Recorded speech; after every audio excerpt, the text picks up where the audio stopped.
The following was adapted from the screenplay entitled Tough Kids. It's a coming-of-age story that one day I pray will be playing for movie audiences across the country. Your support of this channel can help make that happen. So please subscribe and gently press the like button. Sharing is caring, and it always helps. You can also find us on Rumble and follow us on Facebook. Details are below in the description field.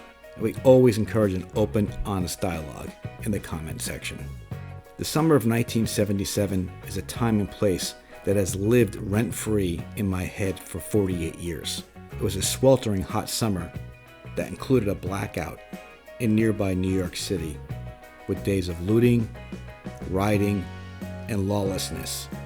Amidst the chaos, however, there was also kindness, cooperation, and community. In the summer of '77, Elvis left the building for the final time. There was the Star Wars mania.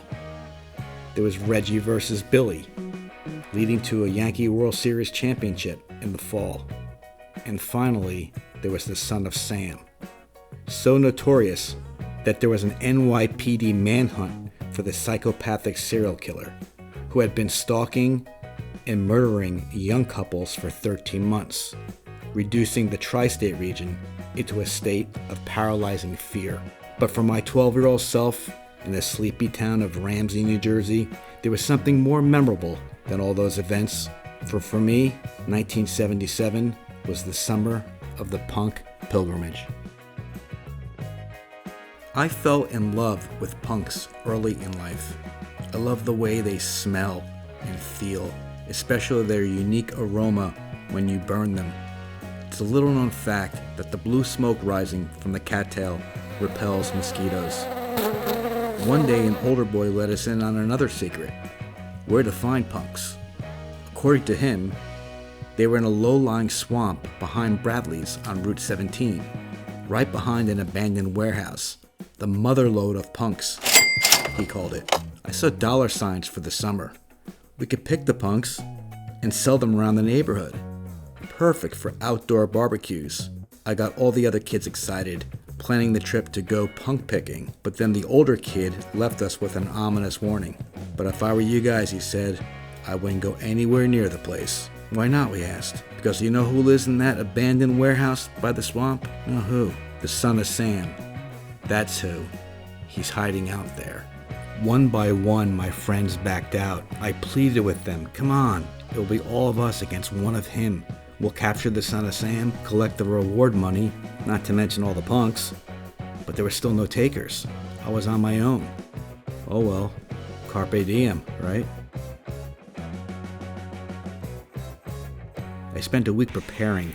I created a map of how to get there, including the route, the terrain, the obstacles. I gathered weapons in case I encountered the Son of Sam, which included my mother's butcher's knife and my buddy's BB gun. I practiced self-defense in my backyard. Then one fine morning, I put everything into a gunny sack, and I just went. I dressed up combat style, looking like Stallone from Rambo. As I walked towards the edge of my neighborhood, I could hear some of my friends saying, he's actually gonna go. He's actually gonna do it. Damn right I'm gonna do it. Son of Sam or no Son of Sam, I'm gonna claim my fortune. I'm going on my punk pilgrimage.